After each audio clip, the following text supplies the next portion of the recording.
Gracias, equipo. Bellísima palabra. Dios es por nosotros. Y si Dios es por nosotros, ¿quién contra nosotros? Una palabra que el apóstol San Pablo deja registrado desde una cárcel, escribiendo una de las cartas más preciosas que el Nuevo Testamento haya registrado. Y es para cada uno de nosotros. Dios está con nosotros. Esperar cuando uno está en una oficina, cuando uno tiene una promesa que no se concreta, es difícil. Cuando uno necesita una cita con un doctor y le dan la cita para dentro de 2 semanas, no hay nada más difícil que eso, esperar. Cuando llegas a esa oficina y tienes que esperar 2 horas, mucho más difícil todavía.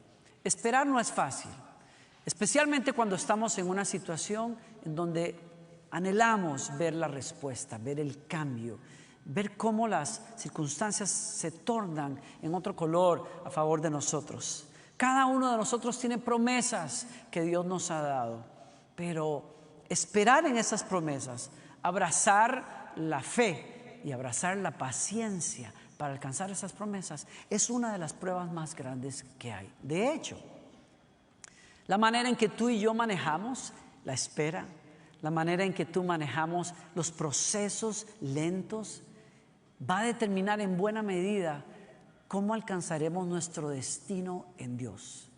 Cómo tú abrazas este tiempo, este proceso, va a determinar la madurez que vas a alcanzar, va a determinar el desarrollo del carácter que vas a tener en la vida y como cristiano, en tu carácter cristiano, en Dios. Es muy importante. Estamos precisamente en una época en la que nuestra rutina ha cambiado rotundamente. Todo lo que es el mundo occidental, el mundo más desarrollado, está detenido. Estamos en casa, estamos en una sala, muchos sin poder salir en la noche. Se acabaron las fiestas, la parranda, la interacción social, si se puede decir, y estamos en una pausa. Estamos esperando que se dé el que pueda bajar esta ola de contaminación a través de un virus y estamos esperando por lo mejor y estamos creyendo lo mejor.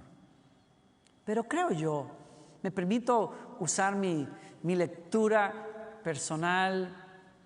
Creo que este tiempo de estar en nuestros hogares es un tiempo para reflexionar, sí, es un tiempo para revisar dónde están nuestras prioridades, quién es Dios para nosotros, quién es nuestra familia, cómo estamos pasando la vida y el tiempo como hombres y mujeres, como hijos, como padres, como esposos, a dónde queremos vernos en la vida, qué cosas son realmente importantes. Y en ese sentido creo también que lo que hagamos en estos días de espera, de contención, de estar guardados, en buena medida va a determinar a dónde tú vas a estar en 1 año, en 5 años, en 10 años. ¿Cómo hoy puedes tomarte tiempo para reflexionar y ajustar tu vida y buscar la voz de Dios, escuchar a Dios que tiene un plan para tu vida, abrazar ese plan? Esto va a determinar a dónde vas a ir cuando esta cuarentena termine, cuando esta espera termine. Y en ese sentido, creo que Dios nos está dando una oportunidad a todos. Sí. Vuelvo a decir, una oportunidad para reflexionar, una oportunidad para ajustar, una oportunidad para dejarle calibrar nuestros corazones. Es cierto que le hablo a personas de fe, pero es probable que haya personas ahí también que me están escuchando, que están por curiosidad escuchando a este pastor que está hoy compartiendo la palabra de Dios, y quizás Dios te está dando la oportunidad de pensar, quizás Dios te está dando la oportunidad de calibrar tu vida, de reajustar la visión que estás persiguiendo y entender qué es realmente importante. La Biblia nos dice a nosotros que Dios nos hace un favor cuando nos da estos tiempos de reflexión. El Salmo nos dice: dichoso aquel a quien tú, Señor, corriges, aquel a quien instruyes en tu ley, para que enfrente tranquilo los días de aflicción. Estoy diciendo una cosa, yo creo con todo el corazón que si de algo podemos sacar provecho en estos días que estamos más quietos que nunca, en estos días en que no podemos andar en el afán que antes teníamos, es dejarnos tratar por Dios. Es decir, si permitiéramos a nuestra familia buscar la presencia de Dios, buscar la palabra de Dios, buscar el consejo de Dios, y permitiéramos que Él nos examinase, nos hablase y tomáramos nota de esas cosas, permitiríamos que una época de espera y de mucha paciencia se convirtiera en un entrenamiento espiritual para algo más grande, para un futuro que Dios tiene para nosotros, para unos retos más grandes también. Y como lo decía el salmista, bendita esa persona y feliz aquel que se deja instruir por Dios. ¿Por qué? Porque manejará en paz, tranquilo, aún retos más difíciles que puede haber en el futuro. Y en ese sentido estoy aquí para llamarte a tener paciencia. Estoy aquí para llamarte a abrazar esas promesas de Dios. Les he invitado durante estos días a buscar en las Escrituras qué es lo que Dios dice, cuál es su voluntad para mí, qué palabra tiene Dios para este momento de mi vida. Anótala, escríbela. A algunos les he aconsejado aquí como comunidad cristiana que abramos un muro de oración en un cuarto de nuestra casa en donde adoremos a Dios en las noches, en el día, y pongamos allí promesas que Dios nos está dando y pongamos allí nuestras necesidades y dejemos un espacio para esas oraciones que serán contestadas un día. Démosle espacio a ese Dios que quiere revelarse a la vida de los seres humanos a través de oraciones que hacemos y que Él, confiamos, va a contestar de una manera poderosa. ¿Cómo estás usando este tiempo de espera? Es determinante. ¿Cómo te abrirás a la corrección y al trato de Dios? Va a determinar a dónde vas a llegar. Lo que tú haces con lo temporal hoy, una cosa que es solamente temporal, va a determinar cómo vas a vivir la vida, cómo vas a madurar en Dios. Hay una historia en la Biblia que me resulta interesante y es un ejemplo de esto. Es el ejemplo de una persona que en un momento de prueba y de dificultad aprendió a fortalecerse en Dios. Estoy invitándote hoy a que en esta espera, en medio de la incertidumbre, abraces la fe, busques a Dios, lo pongas en primer lugar, revises tus prioridades, te dejes tratar por Dios y encuentres fortaleza en Dios. Quiero hablarte acerca de fortalecerte en el Señor, en este día, en esta prueba. David es un ejemplo de eso. Fíjate, David es ungido por Dios, por un profeta, para ser el próximo rey de Israel cuando Saúl, el rey anterior, falla en su cometido. El profeta unge a David y a partir de ese momento la mano de Dios se manifiesta de una manera poderosa en él. Tú sabes que él termina matando al gigante Goliat y entra en escena en Israel como un hombre, un héroe. La gente lo aplaude, lo quiere. Se vuelve el jefe de los ejércitos de Israel. Dios le da victoria donde quiera que él va. Saúl le toma mucho cariño, le pide que sea su paje de armas, su ayudante. Lo recibe en su casa, lo cuida, le da hasta a su hija también para que se case con él. Pero de pronto los cantos de la gente que decían: Saúl mató a sus 1000, pero David a sus 10,000, provoca que Saúl le tenga celos, que se sienta mal e intenta matarlo.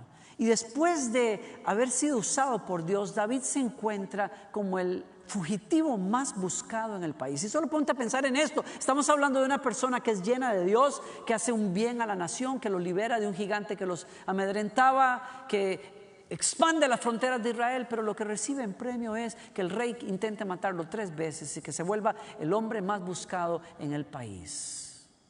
Tiene una promesa de parte de Dios. Es más, tiene una realidad. Ha sido ungido como rey. Pero de que la promesa, desde el momento en que la promesa se da a que se cumpla, hay una larga espera, y no solamente una larga espera, sino una espera difícil. ¿Qué hacemos cuando los días pasan y no vemos respuesta y no vemos cambio? ¿Qué pasa cuando las promesas vienen pero no vemos cristalizar esas promesas? Podemos estar tentados a hacer muchas cosas. David se vio tentado a abortar ese proceso. Y entonces nos dice la Escritura que en algún momento se cansa de que Saúl lo persiga y dice: con todo David pensaba, un día de estos voy a morir en manos de Saúl. Lo mejor que puedo hacer es huir a la tierra de los filisteos. Y así Saúl se cansará de buscarme por el territorio de Israel y podré escapar de su mano. ¿Y qué creen que pasa? Efectivamente, Saúl se cansó de buscarlo. Pero yo quiero que veas este detalle. David está asignado por Dios y llamado por Dios para ser el próximo rey de Israel, porque Saúl ha perdido la obediencia, se ha vuelto un rebelde contra Dios. Y la esperanza de Israel está en un hombre joven que está lleno de Dios y capacidad. Pero ese muchacho, ese hombre, David, se ve en un proceso tan difícil para llegar a ver su destino cumplirse, que decide más bien salirse de su asignación. Es decir, salir de la tierra en donde él tiene que reinar. Él dice: estoy harto de este proceso, me voy a echar para atrás. ¿Cuántas veces he visto a una persona con unción, con llamado, con propósito en la vida, caminar en la voluntad de Dios, amando la palabra de Dios, esperando en Dios, y en algún momento la espera lo saca del partido?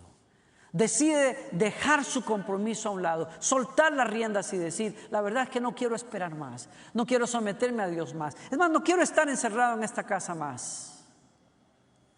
Y aborta un proceso de Dios, echa para atrás un compromiso que ha tenido por años. David es esa persona. Toma una decisión para decir: yo no quiero estar esperando en Dios, me voy. Nada satisface más al enemigo que cuando tú sueltas las riendas, que cuando te vuelves impaciente y le dices a Dios: ¿sabes qué? Chao, por ahí nos vemos. David quiso abortar su proceso, y la historia me muestra algo. Hay algo en el corazón de Dios tan hermoso, hay una paciencia, hay una compasión tan grande, que cuando Él sabe que nosotros hemos querido salirnos de su voluntad, hemos querido hacer loco y simplemente decir: no quiero seguir tus caminos, Señor, no quiero esperar más esas promesas, Dios vuelve a buscarnos, Dios vuelve a tratarnos, Dios vuelve a darnos la oportunidad de pasar esa prueba. David no quiso esperar más en Dios y se fue a buscar una ciudad, la ayuda del rey Aquis, que es un rey que no conoce a Dios, y se aparta de su asignación. Las escrituras nos dicen que Dios entonces lo trae a un proceso en donde le dice: no te voy a dejar ir, David, tengo mis ojos sobre ti, yo tengo la provisión que tú necesitas, pero necesitas permanecer firme. Y entonces David se vuelve un jefe, un director, un líder de milicias para este rey que es enemigo de Israel. Y en algún momento, mientras estaba en una campaña militar, regresando con sus hombres de esa campaña militar, se lleva la sorpresa de que la pequeña ciudad de Siglag, en donde el rey Aquis lo había puesto, ha sido arrasada hasta los cimientos. Sus esposas, sus hijos, no hay nada, lo han perdido todo. Qué momento tan oscuro, qué prueba tan grande. Se tira al piso y dice la escritura: David y la gente que estaba con él alzaron la voz y lloraron hasta que no les quedaron fuerzas para llorar. No hay momento más oscuro en la vida de David que ese. No les quedaron fuerzas. Y como si eso fuera poco, la escritura nos dice que luego David se encuentra en un gran peligro, porque todos sus hombres estaban resentidos por haber perdido a sus hijos e hijas y comenzaron a hablar de apedrearlo. Este es el momento clave en la vida de David. Aquí no tuvo escapatoria, está rodeado por sus propios hombres a los cuales él ayudó a levantarse de las deudas, de las heridas que tenían, los hombres que lo habían acompañado en la cueva de Adulán, hombres que habían sido simplemente resentidos contra el país, habían estado bajo las alas, el cuidado de David por años, se habían convertido en sus valientes, ahora están llorando, y después de llorar la pérdida de sus esposas y sus hijos, se levantan y dicen: esto es culpa tuya. Así es que David no tiene a dónde ir. Es como si Dios hubiese dicho: ahí es donde yo te quería, David. Hace unos meses, cuando escapaste de la tierra de Israel para no tener a Saúl en tu nuca, lo que tenías que hacer no lo hiciste. Ahora te dejo pasar esta prueba, porque la vas a vencer. ¿Qué vas a hacer ahora en tu momento en que Dios permite que te encierren las circunstancias y no tengas a dónde ir? Bendita hora, porque David dice, la escritura nos dice: pero David encontró fuerzas en el Señor su Dios. Y ese es el mensaje hoy. Dios te está diciendo, fortalécete en mí. ¿Qué vas a hacer cuando no hay posibilidades? ¿Qué vas a hacer cuando no te quedan fuerzas? ¿Qué vas a hacer cuando las circunstancias más bien te encierran? Quizás en tu casa. Y la cabeza se calienta pensando, ¿qué va a pasar con el mundo? ¿Qué va a pasar conmigo? ¿Qué va a pasar con mi familia? Esta es tu oportunidad para tirarte al piso como lo hizo David. Y es mi invitación hoy, fortalécete en el Señor. No te apoyes en probabilidades, no te apoyes en números, no te apoyes en lo que este o aquel puedan hacer por ti. Dios te está invitando a apoyarte en Él. Fortalecerse en el Señor no es otra cosa más que decirle a Dios, no tengo a dónde ir ni quiero ir a otro lugar. Yo quiero que tú seas la fuente de mi fuerza. Yo quiero que tú levantes mi cabeza. Yo quiero que tú te manifiestes en este matrimonio. Quiero que te manifiestes en mis finanzas. Quiero que te manifiestes en mi vida. Quiero que seas la libertad en medio de esta adicción con la que he luchado. Pero quiero que seas tú en el piso, tirando todas tus probabilidades delante de Dios y diciéndole, Señor, ayúdame. Sí, es una invitación un poco fuerte, pero válida en este momento. Quizás estos sean los días y las semanas en que no podrás esquivar más este llamado, porque la pregunta ha estado allí hace rato. ¿Qué vas a hacer con tu matrimonio? ¿Qué vas a hacer con ese hijo que se está perdiendo? ¿Qué vas a hacer con tus finanzas que las has simplemente has pasado por encima de ellas? ¿Qué vas a hacer con tu futuro? ¿A dónde quieres estar realmente? Hoy no tienes a dónde ir. Estás encerrado y estás delante de un Dios que está diciéndote, quiero levantarte, quiero cumplir mi propósito contigo. Y ahí está David siendo un ejemplo que nos dice, si quieres saber qué hacer en esos momentos, tírate al piso, busca a Dios y fortalécete en el Señor. Es un ejemplo para nosotros. Porque las fuerzas vinieron cuando no quedaron ninguna. Si se levantó de allí con la voz de Dios, con una palabra de Dios para su vida. El Espíritu Santo le dijo, levántate, porque cada cosa que crees perdida la vas a recuperar. Anima a tus hombres, vuelve con ellos en el camino que te voy a indicar y vas a alcanzar a esos malhechores, los vas a vencer y vas a recuperarlo todo. Y la Escritura nos dice a nosotros que fue exactamente como Dios se lo dijo. Lo recuperó todo y en cuestión de 3 días estaba alabando a Dios y toma la decisión más sabia que pudo haber tomado. Dijo, no me quedo más aquí bajo las alas, bajo la protección de un rey en un país que no es mi país. Yo sé dónde está mi asignación, sé que Dios me llamó para eso, sé que Dios me dio la unción para eso, sé que Dios está conmigo y aunque tenga que esperar lo que tenga que esperar, aunque tenga que esperar que Saúl cambie de idea y aunque pasen muchos años, yo sé que el Dios en el que he creído cumplirá su plan en mi vida. Y regresó a Israel. Y coincidencialmente, lo dirían algunos, Saúl y su hijo mueren en un campo de batalla y David entra a Jerusalén a tomar su lugar como rey. Dios te está diciendo algo hoy, no pierdas la paciencia, tu paciencia es valiosa. Cuando pierdas las fuerzas, tírate al piso. Cuando no puedas con tu matrimonio, tírate al piso. Cuando no puedas con tu esposa, tírate al piso. O con tu esposa, tírate al piso. Cuando la cosa con tus hijos se ponga más difícil, dobla las rodillas, adora a Dios, invoca su nombre y deja que Él te dé fuerzas nuevas. Es cierto, vas a querer llamar por teléfono a alguien, vas a querer buscar otra vez ayuda en aquel o cual, pero Dios te está diciendo hoy, fortalécete en el Señor, porque te estoy entrenando hoy para un reto más grande en el futuro. Te estoy dando las armas hoy, que es mi presencia, mi espíritu, para que llegues a donde tienes que llegar. Termino con esto hoy. La Escritura nos dice a nosotros, alégrense al enfrentar pruebas y dificultades, porque sabemos que nos ayudan a desarrollar resistencia.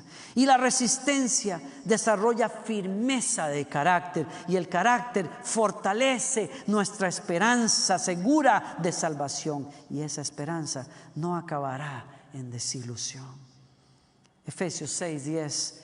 Solo me resta desear que ustedes se mantengan fuertes, apoyados en el poder irresistible del Señor. Donde estés, te invito a que alces esas manos conmigo. Especialmente tú que estás al borde de la desesperación, tú que has perdido las fuerzas, tú que has perdido tu matrimonio, Tú que has perdido el norte, abre esos brazos delante de Dios y ríndete a Él. Y dile: Señor, busqué en el pasado soluciones. Busqué apoyarme en un lugar, en una persona, en una posición, en un trabajo, en una compañía. Hoy no tengo ninguna de esas opciones. La única opción eres tú. Te pido perdón porque te he dejado de último quizás, pero en buena hora. Con estas manos abiertas te rindo la vida, te rindo a mi familia, te rindo mi futuro, te rindo lo que soy, te rindo mis finanzas. Sé el dueño, el Señor completo de esta casa. Sé mi fuerza. Yo no tengo ningunas aquí en mí. No tengo, Señor, cómo salirle adelante a este reto. Pero tú sí. Tú eres mi Dios, mi Salvador, mi ayuda, mi fortaleza, mi gracia, mi consejero, mi Padre, el castillo donde me refugio, el escudo con que me defiendo. Tú eres la roca firme sobre la cual puedo pararme. Aquí, Señor, de rodillas te pido que así como a David lo fortaleciste, me fortalezcas a mí hoy, Señor. Yo oro, Señor, en el nombre de Jesús. Fortalece a familias, a hombres que están con cargas grandes, a mujeres que están diciendo: ¿cómo haremos con las cuentas? A familias enteras que están diciendo: Señor, ¿cómo haremos que en este momento esos que se vuelven a ti encuentren fuerzas en el Señor? Yo oro, Señor, que cada uno que escucha al sonido de mi voz encuentre esperanzas en Dios. Oro, Señor, que tú levantes la cabeza de aquellos que están caídos, que tú traigas de regreso a los pródigos, que tú, Señor, levante las manos del que dejó de buscarte, que a ese, Señor, que se cansó de esperar una promesa, lo traigas de regreso a ese lugar de paciencia y de esperanza en donde dice: yo sé que Dios cumplirá su plan en mí y en mi familia. Gracias por eso, Padre nuestro, y bendigo tu palabra. Sé que cayó en buena tierra en la vida de las personas que están escuchándome hoy. Les bendigo en el nombre del Señor. Y déjeme orar finalmente. Que el Señor te bendiga y que el Señor te guarde. Que el Señor haga resplandecer su rostro sobre ti y te dé paz. Que el Señor te bendiga en tu salida y en tu entrada hoy y siempre. Les bendigo, Lakewood. Un abrazo fuerte. Nos vemos la próxima semana.